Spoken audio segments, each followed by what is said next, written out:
When thinking about the topic of whether to allow people to have truly free choice, it reminds me of a story from my own history. When I was a sophomore in high school, I went to an all-boys Catholic school, and Father Ray, who was teaching us religion, wanted to illustrate to us why it is that God gave human beings free will. And here was the story he used.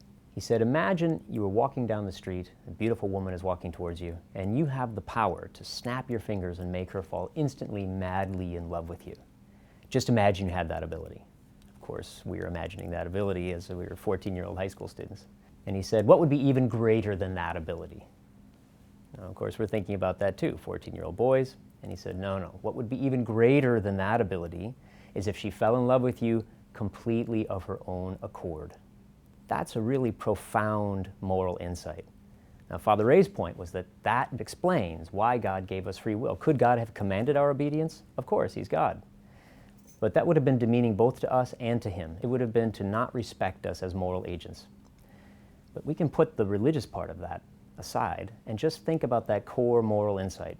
What it means to respect a person as a moral agent is to give that person the opportunity to choose, even when you know that sometimes they'll make bad choices, sometimes they'll choose things they shouldn't, sometimes they'll choose things that even they themselves will regret later. Respecting the dignity of a human being is giving that person the freedom to choose good and sometimes, yes, bad. And that moral insight is really at the core of classical liberalism.